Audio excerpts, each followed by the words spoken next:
तो बच्चों हम लोग वापस आ चुके हैं अपनी एक नई वीडियो के साथ, जो कि हमारा लेक्चर नंबर आई थिंक 7 है। Ready for study? Hello बच्चों, welcome to our channel Feel the Chemistry।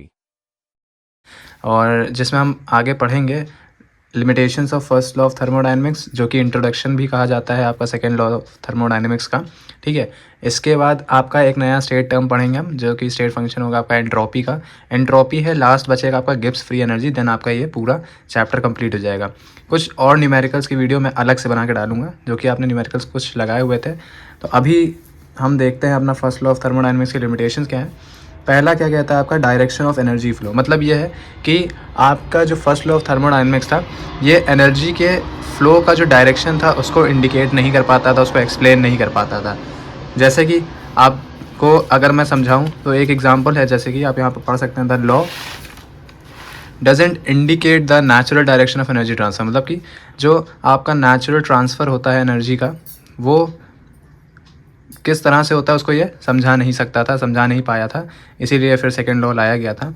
जैसे एग्जांपल इन्होंने लिया है कि आपका जो हीट फ्लो होता है स्पॉन्टेनियसली, अभी स्पॉन्टेनियसली वर्ड भी बताएंगे, ठीक है। स्पॉन्टेनियसली मतलब आप कह सकते हो रैंडमनेस से, है ना। तो जो हीट फ्लो होता है आपका स्पॉन्टेनियसली हॉटर ऑब्जेक्ट से कोल्डर वन में, उसको ये एक्सप्लेन नहीं कर पाया था कि कैसे, मतलब हॉट ऑब्जेक्ट आपका डायरेक्ट कैसे आपका कोल्ड में बदल जाता है, ठीक है। तो उसके हीट ट्रांसफ़र की जो डायरेक्शन थी उसको नहीं समझा पाया था, पहला लॉ आपका। नेक्स्ट आता है आपका जैसे कन्वर्जन एफिशिएंसी। कन्वर्जन एफिशिएंसी का मतलब ये है कि साथ ही साथ आपका ये क्या नहीं एक्सप्लेन कर पाया था कि जितनी भी हीट होती है वो लगातार आपके इक्विवेलेंट अमाउंट के वर्क में कन्वर्ट होती है। कैसे होती हैं उसको भी एक्सप्लेन नहीं कर पाया था। क्या चीज़ बोली, जितने भी आपकी हीट है, ठीक है, उसको वो कैसे आपकी कॉन्टीन्यूसली कन्वर्ट हो रही है, किसमें, इक्विवेलेंट अमाउंट के वर्क में, मतलब जितनी अमाउंट की हीट आपकी निकली उतनी ही अमाउंट की वो क्या हो जाए, वर्क में कन्वर्ट हो जाए, ठीक है। तो कैसे कॉन्टीन्यूसली कन्वर्ट हो सकती है उसको भी ये एक्सप्लेन नहीं कर पाया था। समझ में आ गया। तो नेक्स्ट क्या चीज़ है आपका स्पॉन्टेनिटी ऑफ द प्रोसेस।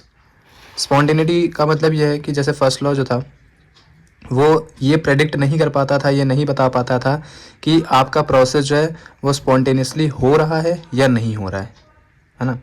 उसको भी ये चीज़ नहीं समझा पाया था। जैसे इन्होंने एग्जांपल लिया है, it doesn't explain why a gas expand to fill a vacuum but does not spontaneously compress itself into a smaller volume. कह रहा है कि ये चीज़ नहीं बता पाता था कि क्यों हमारी गैस एक्सपैंड होकर के वैक्यूम में फिल हो जाती थी या वैक्यूम को फिल कर देती थी, ठीक है, लेकिन साथ ही साथ पर डज नॉट स्पॉन्टेनियसली कंप्रेस, लेकिन वो खुद से क्या हो सकती है, कंप्रेस नहीं हो सकती थी स्मॉलर वॉल्यूम में। मतलब एक्सपैंड करी बट खुद से वो वापस से स्मॉलर वॉल्यूम में कंप्रेस नहीं हो पाती थी, उसको इस चीज़ को नहीं बता पाया था। ये तीन चीज़ें हैं लिमिटेशंस में, ठीक है। क्या बताया, पहला हमने बताया कि जो नेचुरल डायरेक्शन है एनर्जी ट्रांसफ़र की उसको इंडिकेट नहीं कर पाया था। नेचुरल डायरेक्शन मतलब कि जैसे कोई हॉट ऑब्जेक्ट है वो कोल्ड में कैसे बदलती है उसको नहीं बता पाया था। कन्वर्जन एफिशिएंसी में बताया मैंने, जितनी भी हीट है आपकी वो कॉन्टीन्यूसली आपकी इक्विवेलेंट अमाउंट के वर्क में बदलती हैं या बदल सकती हैं, उसको भी ये एक्सप्लेन नहीं कर पाया था, ठीक। और स्पॉन्टेनिटी जो थी प्रोसेस की उसको नहीं बता पाया था। स्पॉन्टेनिटी का मतलब होता है रैंडमनेस से, ठीक है। मतलब कि कोई भी चीज़, या हम ऐसे कह सकते हैं रैंडमनेस नहीं ले अगर, तो हम ये कह सकते हैं कि कोई भी प्रोसेस है जो किसी कंडीशन में रखा गया है। कंडीशन आपको पता है, जैसे टेम्परेचर प्रेशर को लिया जाता है, तो किसी कंडीशन में अगर रखा गया है, ठीक है, तो वो खुद से या उसको कुछ आप कह सकते हो थोड़ा सा इनिशिएशन जिसको कहते हैं कि आपको शुरुआत दें किसी चीज़ को, किसी प्रोसेस को, है ना। तो उसी प्रोसेस को हम क्या बोलते हैं, स्पॉन्टेनियस प्रोसेस। क्या बताया मैंने, कोई प्रोसेस है ना, यहाँ पे आपका डेफिनेशन लिखी हुई है, कोई प्रोसेस है जो कि किसी कंडीशन में रखा गया है, वो खुद से हो जाए वो, या फिर उसको थोड़ी सी आप बस शुरुआत दे, बाकी वो आगे का प्रोसेस को खुद कंप्लीट कर ले, ठीक है। तो ऐसे प्रोसेस हमारे स्पॉन्टेनियस होते हैं। मतलब जैसे हम कहते हैं कि आपने नमक और पानी का घोल बनाया, तो आप कहते हैं कि नमक को आपने पानी में डाला, आप हल्का सा उसको स्टिर कर दें, हल्का सा, ज़्यादा नहीं, ठीक है। हल्का सा स्टिर करेंगे तो बाकी का वो प्रोसेस को खुद कर लेंगे, मतलब खुद पूरी तरह से उसमें डिज़ोल्व हो जाएंगे। या आप ना भी करें तो थोड़ा टाइम ले सकता है, बट जैसे आपने सॉल्ट को पानी में डाला, थोड़ा टाइम लेगा, आप कुछ भी उसमें इनिशिएशन ना भी दें, कुछ समय बाद वो क्या हो जाएगा, पानी में डिज़ोल्व हो जाएगा। हो सकता है टाइम थोड़ा लंबा ले, लेकिन वो खुद से हो जाता है। तो ऐसे प्रोसेस आपके स्पॉन्टेनियस होते हैं, ठीक है। वाटर का फ्लो जैसे ऊपर से हिल से नीचे आता है तो उसमें आपको कुछ करने की ज़रूरत नहीं पड़ती है, वो नेचुरली क्या होता है आपका खुद नीचे आता है वो प्रोसेस, ठीक है। और भी एक और लिखा है कि वाटर का इवेपोरेशन होता है ओपन वेसल में। आप ऐसे ही एक गिलास पानी लें, छत पे रख दें, कुछ समय बाद देखेंगे जितना अमाउंट का वाटर उसमें था उससे थोड़ा सा कम हो गया होगा। तो ये सारे प्रोसेस स्पॉन्टेनियस होते हैं। अब इसी का आप क्या कर दें उल्टा, मतलब ऐसे प्रोसेस जिनको ना ही जो खुद से भी ना हो और अगर आप हल्का सा उनको इनिशिएशन दें तब भी वो ना हो, है ना। तो ऐसे प्रोसेस क्या है स्पॉन्टेनियस, नॉन स्पॉन्टेनियस सॉरी, है ना। एग्जाम्पल क्या है, जैसे आप अगर पानी ले रहे हैं उसमें आप क्या कर रहे हो सैंड को डिज़ोल्व करने की कोशिश कर रहे हो। आप चाहे तो उसको स्टिर कर दो या उसको थोड़ी देर के लिए छोड़ दो, वो डिज़ोल्व नहीं होती है तो नहीं होगी, ठीक है।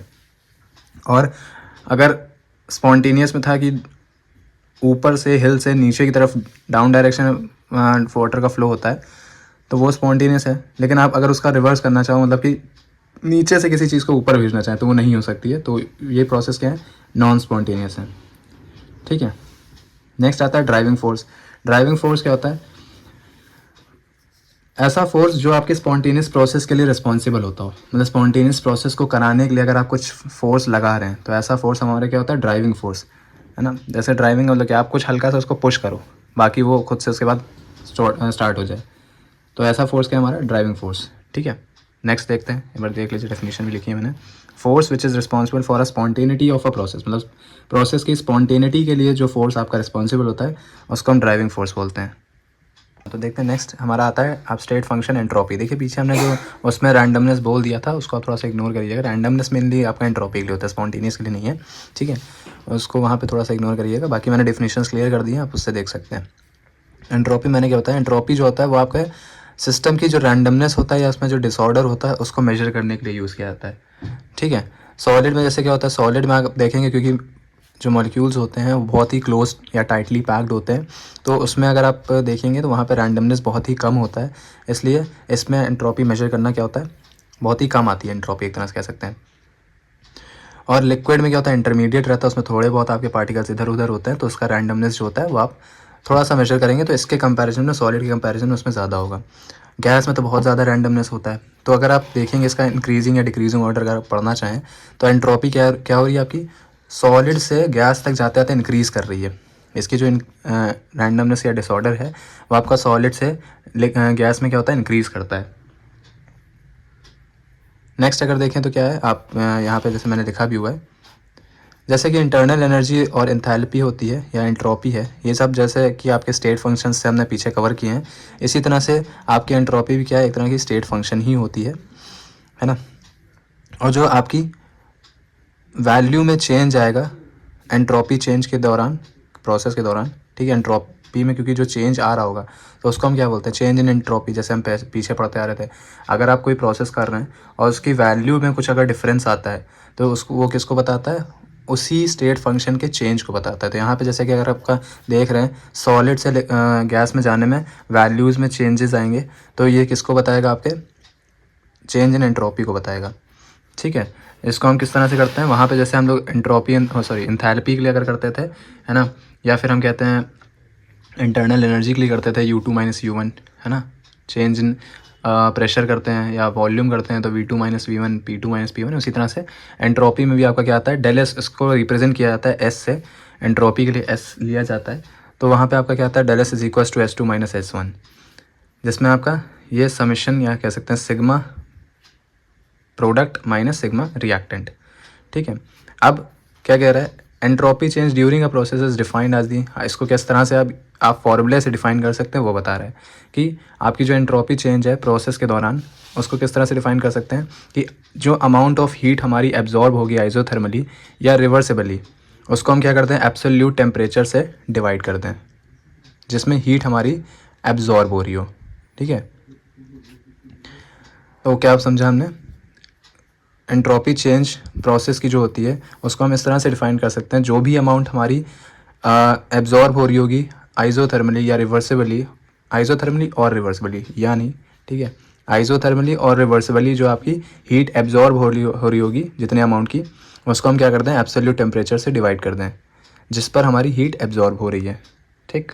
तो आपको जैसे कि मैं बताना चाहूँगा एब्सोल्यूट टेम्परेचर भी क्या होता है।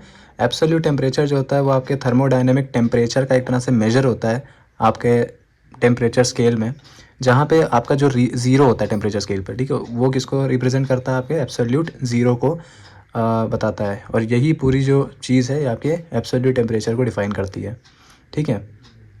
जहाँ पे एब्सोल्यूट ज़ीरो जो होता है वो 0 केल्विन होता है, जिसको रैनकाइन स्केल पे भी देखा जा सकता है, एक होती है शायद से, आई थिंक, जहाँ तक मुझे याद है, आप चेक भी कर सकते हो।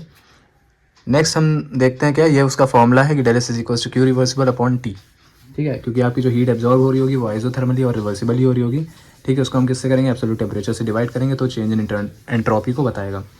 एंट्रोपी की यूनिट क्या है? आप कह सकते हैं यूनिट जो है एंट्रोपी चेंज की, जैसे कि हमारा डेल एस जो है वो क्यू अपॉन टी के बराबर है, और ये हमारी एक्सटेंसिव प्रॉपर्टी है, ठीक, जिसका मतलब ये है कि जो यूनिट है हमारी एंट्रोपी चेंज की वो हमारी क्या होगी? कैलोरीज पर किलो पर मोल, ये सीजीएस सिस्टम में होगी, और जूल्स पर किलो पर मोल हमारी एसआई यूनिट में होगी, ठीक है। एंट्रोपी हमारा क्या है? स्टेट फंक्शन है। तो इसके लिए भी हम चीज़ें देखते हैं कि क्या है। मान लीजिए हमने एक सिस्टम को कंसिडर किया है जो कि क्या कर रहा है? सिलेंडर उस कंसिस्ट कर रहा है उसमें, मतलब जो हमारा सिस्टम है उसमें एक सिलेंडर हमने लिया है जो कि पूरा क्या है? गैस से फिल है, मतलब उसके अंदर गैस कंटेन हो रही है, और साथ ही साथ वो सिलेंडर हमारा किससे फिटेड है? एक फ्रिक्शनलेस और वेटलेस पिस्टन से फिट है, मतलब उसके ऊपर क्या है? एक फ्रिक्शनलेस और आपकी वेटलेस पिस्टन लगी हुई है, ठीक है। और उसको किसके साथ हमने प्लेस किया हुआ है? एक लार्ज हीट रिजर्वॉयर के साथ उसको हमने रखा है। मान लीजिए सपोज करिए जो सिस्टम है हमारा वो कुछ क्यू अमाउंट की हीट को एब्जॉर्ब कर रहा है। कैसे करता है वो हमने अभी देखा कि आइसोथर्मली और रिवर्सिबली करेगा, जिसका टेम्परेचर क्या है? टी है, ठीक है। और वो क्या कर रहा है? आपका एक्सपैंड कर रहा है, ठीक है। एक्सपैंड कहाँ से करेगा? V1 से V2 पे वो क्या कर रहा है? एक्सपैंड कर रहा है। तो जो चेंज इन एंट्रोपी होगी सिस्टम की वो क्या लिख देंगे हम? Del S system is equals to Q reversible upon T. अब उसी इक्विवेलेंट अमाउंट की हीट जो है वो हमारी क्या हो रही है? रिजर्वॉयर के ज़रिए लॉस्ट हो रही है, मतलब वहाँ से हट रही है, निकल रही है। पहले क्या हुआ? सिस्टम ने एब्जॉर्ब किया, तो जो हीट रिजर्वॉयर था वो लॉस करेगा उतने अमाउंट की एनर्जी। तो रिजर्वॉयर के लिए क्या हो जाएगा? यहाँ पे माइनस का बस साइन लग जाएगा, जो क्यू रिवर्सिबल अपॉन टी था, ठीक है। तो उसके लिए रिजर्वॉयर के लिए जो एंट्रोपी चेंज होगा वो क्या हो जाएगा? माइनस का हो जाएगा। अब जब टोटल करेंगे तो दोनों का क्या करेंगे हम? समेशन करेंगे। समेशन करने पे क्या है? एक प्लस का एक माइनस का, तो क्या दे देगा? ज़ीरो दे देगा। यानी हमारी एक तरह से कह सकते हैं, अगर हम गैस को आइसोथर्मली कंप्रेस कर रहे हैं V2 से V1 पे, तो जो हमारा हीट है क्यू रिवर्सिबल, ठीक है, वो हमारी वहाँ से सिस्टम्स के ज़रिए निकल रही होगी और रिजर्वॉयर के ज़रिए एब्जॉर्ब हो रही होगी। कब? जब हम गैस का कंप्रेशन कर रहे हैं आइसोथर्मली, ठीक है। पहले एक्सपैंड हुआ था तो ज़ीरो आया, अब हमने क्या किया? एक्सपैंड ना करके अब हम उसको कंप्रेस कर रहे हैं, तब जो डेल एस सिस्टम की वैल्यू आएगी वो क्या आएगी हमारी? माइनस का Q reversible and upon T. और मतलब एक तरह से उल्टा प्रोसेस होगा। एक्सपैंड कर रहा था तो सिस्टम की जो एंट्रोपी चेंज की वैल्यू थी वो पॉजिटिव में थी, अब कंप्रेस कर रहे तो वो निगेटिव हो जाएगा। और जो हमारे रिजर्वॉयर की थी वो उस टाइम पे निगेटिव रखी गई थी एक्सपैंड के केस में, कंप्रेशन के केस में वो क्या हो जाएगी? हमारी पॉजिटिव हो जाएगी। तो ये भी क्या एक तरह से देगा? हमारा ज़ीरो ही देगा। तो टोटल एंट्रोपी चेंज होगी पूरी कंप्लीट साइकिल के लिए, मतलब एक बार कंप्रेशन के लिए एक बार एक्सपेंशन के लिए, वो हमारा ओवरऑल ज़ीरो ही आता है। तो at the end of the cyclic process जो हमारी सिस्टम की एंट्रोपी है वो सेम ही रहेगी। साइक्लिक का प्रोसेस का मतलब क्या होता है? जो एक चीज़ जहाँ से शुरू की गई है वो वहीं पे ख़त्म हो। अगर मान के चलिए हमारी एक्सपैंड में भी वही आ रही है तो घूम फिर के हमारी कंप्रेशन में भी वही आ रही है। तो साइक्लिक प्रोसेस का मतलब यही चीज़ होती है, जो एक चीज़ जिस पॉइंट से शुरू की गई हो उसी पॉइंट पर घूम करके वापस आ जाए, ठीक है। तो ये प्रूव करता है कि एंट्रोपी क्या हमारे एक स्टेट फंक्शन है। अब आता है entropy change during phase transformations. अच्छा, एक चीज़ है जैसे फेज़ ट्रांसफॉर्मेशन, मतलब फेज़ क्या होता है, इस पे हम एक लेक्चर छोटा सा होगा वो हम अलग से आपको बता देंगे पूरा, ठीक है। पहले हम बताते हैं कि एंट्रोपी ऑफ फ्यूजन क्या है। अच्छा, फ्यूजन का मतलब क्या होता है? फ्यूजन और फिजन दो चीज़ें होती है ना, फ्यूजन मतलब जुड़ना, फिजन मतलब अलग होना। द एंट्रोपी ऑफ फ्यूजन का मतलब क्या है? It is the change in entropy when 1 mole of solid substance changes into liquid form. अब कह रहा है जब आप की जो मतलब एक तरह से एंट्रोपी में आपका चेंज आएगा कब? जब 1 मोल का सॉलिड सब्सटेंस आपका लिक्विड फॉर्म में बदल रहा होगा उस लिक्विड के मेल्टिंग टेम्परेचर पर, ठीक है। क्या चीज़ बोली मैंने? वो एंट्रोपी चेंज जब हमारी 1 मोल का सब्सटेंस जो है सॉलिड सब्सटेंस आपके लिक्विड में बदल रहा होगा कब बदल रहा होगा? उसके मेल्टिंग टेम्परेचर पर बदल रहा होगा। तो मैथमेटिकली उसको हम किस तरह से लिख सकते हैं? Del S is equals to S liquid minus S solid equals to del fusion H upon T M, जिसके बारे में मैंने पूरा यहाँ पे लिखा भी हुआ है कि डेल फ्यूजन एस क्या है? एंट्रोपी ऑफ फ्यूजन है। S liquid molar entropy of liquid है। एस सॉलिड आपका molar entropy of the solid है।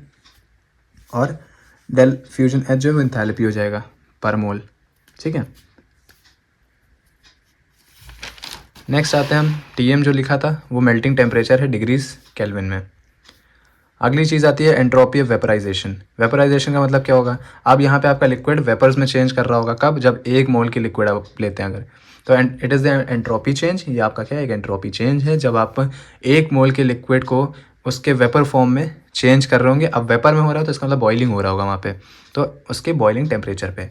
मैथमेटिकली क्या लिखेंगे आप? जो चीज़ बात की है, मतलब वेपराइजेशन हो रहा है तो पहले आप वेपर की लिखेंगे वैल्यू, देन उसको किससे माइनस करेंगे आप? लिक्विड के एंट्रोपी से। ठीक है, जो कि आपका ओवरऑल ये इक्वेशन बनती है। ये आपके उसके टर्म्स के बारे में लिखा हुआ है कि डेल वेप एच जो है वो एंट्रोपी ऑफ वेपराइजेशन है।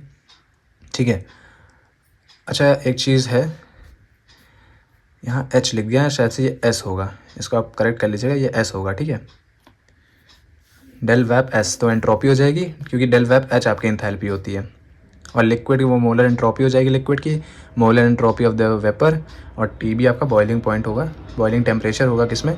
डिग्रीज केल्विन में। सब्लिमेशन का मतलब क्या होता है? अच्छा, सब्लिमेशन में होता यह है कि जब आपका सॉलिड डायरेक्ट किसमें? वेपर में बदल रहा हो। छोटे में पढ़ा है, छोटी क्लासेस में, कि सब्लिमेशन का मतलब पता है। बाकी एंट्रोपी में क्या लगाना है आपको? 1 मोल का सब्सटेंस लेना है वो जिसको बदल रहे हैं आप। तो it is the entropy change when 1 mole of the solid changes into vapor at particular temperature। किसी particular temperature पे क्या हो रहा हो? आपका solid vapor में बदल रहा हो। 1 मोल का solid, 1 मोल ऑफ solid आपका किस में बदल रहा हो?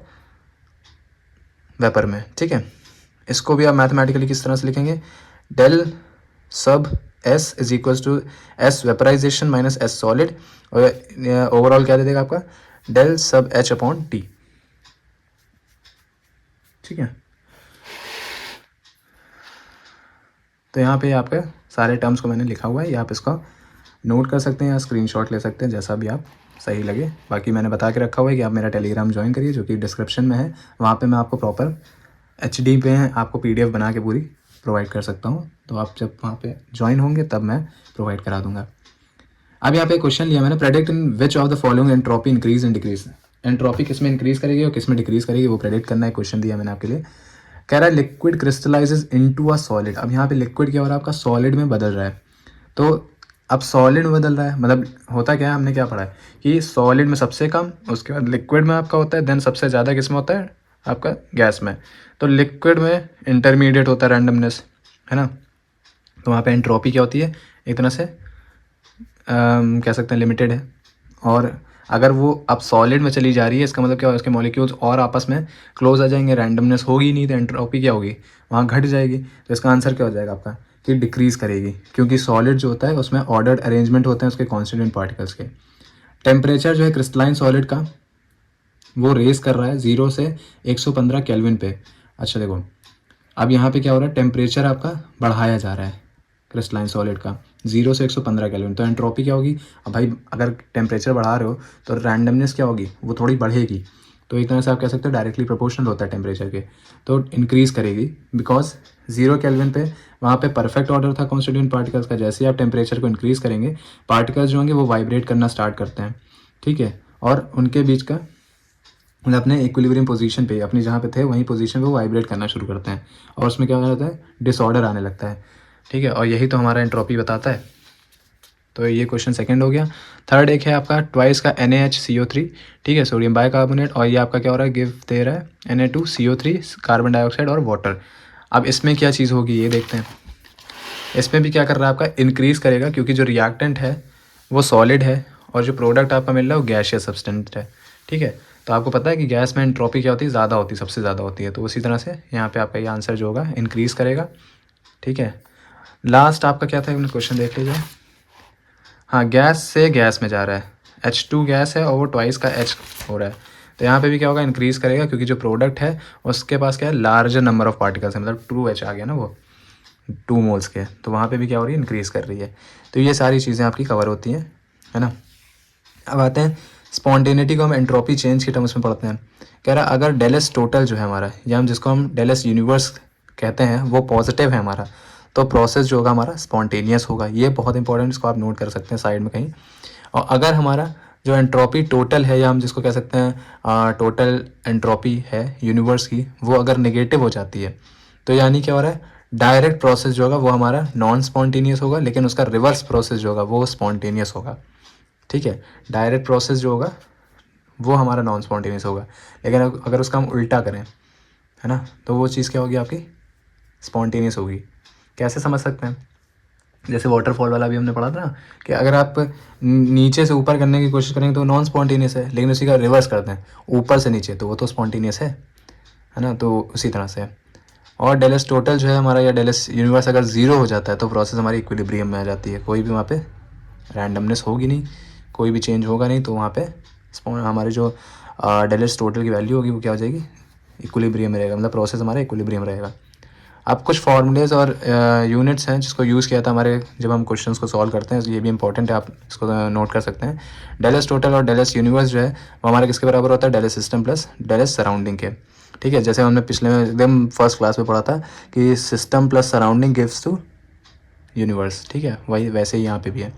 अगर हीट जो है जिसको हम क्यू से रिप्रेजेंट कर रहे हैं, वो हमारा सराउंडिंग्स से क्या हो रही है, फ्लो कर रही है कुछ टेम्परेचर पे, और कहाँ जा रही है, सिस्टम में जा रही है। ठीक है, तो जो हमारा फॉर्मूला बनेगा वो क्या बनेगा, del S total is equals to plus Q upon T system minus plus Q upon negative sign के साथ क्यू अपॉन टी सराउंडिंग। ठीक है, ये कुछ आपके एग्जाम वो हैं यूनिट्स और आपके फॉर्मूलाज हैं, तो उनको रखना है आपको। नेक्स्ट आता है हमारा क्या, अगर क्यू अमाउंट की कुछ हीट है जो कि हमारी सिस्टम से अब क्या हो रही है, सराउंडिंग में, पहले हमारी सराउंडिंग से सिस्टम में जा रही थी, अब सिस्टम से सराउंडिंग में जा रही है, तो सिस्टम से सराउंडिंग में जाएगी, तो वहाँ पे आपकी सिस्टम वाले की जो वैल्यू होगी वो निगेटिव हो जाएगी सिस्टम में, और आपका सराउंडिंग का क्या हो जाएगा, पॉजिटिव के साइन हो जाएगा।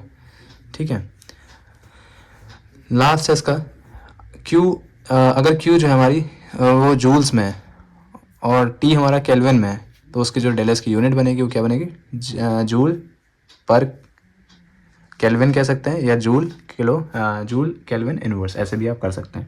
सेकंड लॉ क्या कहता है थर्मोडायनेमिक्स का, देखिए सब जगह हो सकता है, एक दो दिखाते हो, मैंने आपके लिए 5 डेफिनेशंस लिखी हैं, आप कोई भी लिख सकते हैं।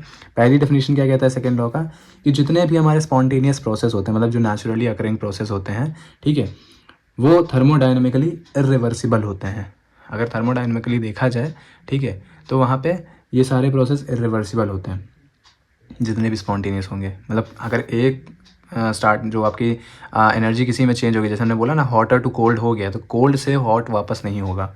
ठीक है, अब बाद में अगर कोई एक्सटर्नल चीज़ आप अप्लाई कर रहे हो, जैसे उसको वापस है उसको हीट प्रोवाइड करो, देन अलग चीज़ होती है।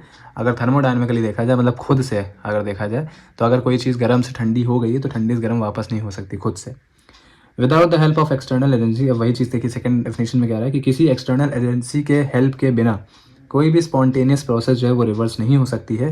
इसका मतलब हीट खुद से आपकी कोल्डर से हॉटर बॉडी में नहीं जा सकती, जो चीज़ समझाई वही सेकंड डेफिनेशन कह रहा है।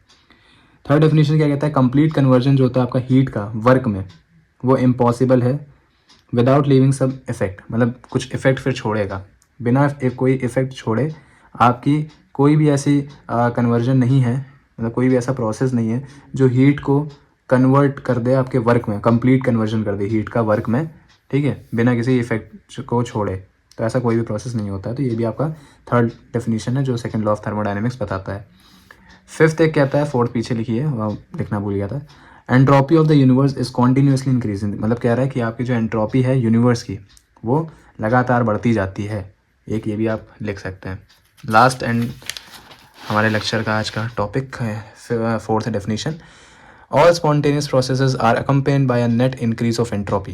क्या कह रहा है, जितने भी हमारे स्पॉन्टेनियस प्रोसेस हैं वो क्या होते हैं, are accompanied by a net increase of entropy, मतलब कि वो किसके साथ चलते हैं, आपके जो स्पॉन्टेनियस प्रोसेस हो रहा होगा, मतलब कोई भी प्रोसेस अगर आपका स्पॉन्टेनियसली हो रहा है, ठीक है, तो वहाँ पे एंट्रोपी में भी इंक्रीमेंट होता रहेगा, मतलब एंट्रोपी में भी एंट्रोपी की वैल्यू भी क्या होगी, बढ़ती रहेगी साथ ही साथ।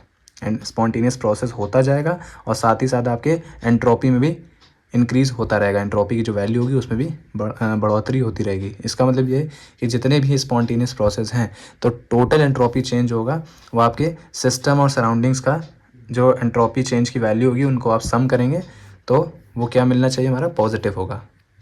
ठीक है, तो ये सारी डेफिनेशंस आपकी क्लियर होती हैं। फर्स्ट लॉ आपका पूरा कवर हो चुका है, सेकंड लॉ में आपका इंट्रोडक्शन और डेफिनेशन सारी क्लियर हो चुकी हैं।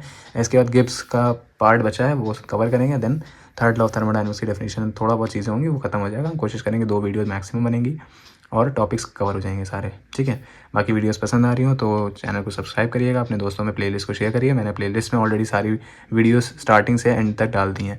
ठीक है, आप वो प्लेलिस्ट पूरी शेयर कर सकते हैं या जो भी वीडियो उसको नहीं समझ में आ रही है, जो टॉपिक नहीं समझ में आ रहा है, आप वो शेयर कर सकते हैं। ठीक है, बाकी कमेंट में बताइएगा अगर कोई भी चीज़ आपको डाउट लग रहा है कि ये चीज़ नहीं समझ में आ रहा है या ये टॉपिक नहीं समझ में आ रहा है, मुझे बताइए, मैं उस टॉपिक पे भी फिर आपके लिए वीडियो अपलोड कर दूँगा। ठीक है, मिलते हैं नेक्स्ट वीडियो में। Bye bye, good night, Tata.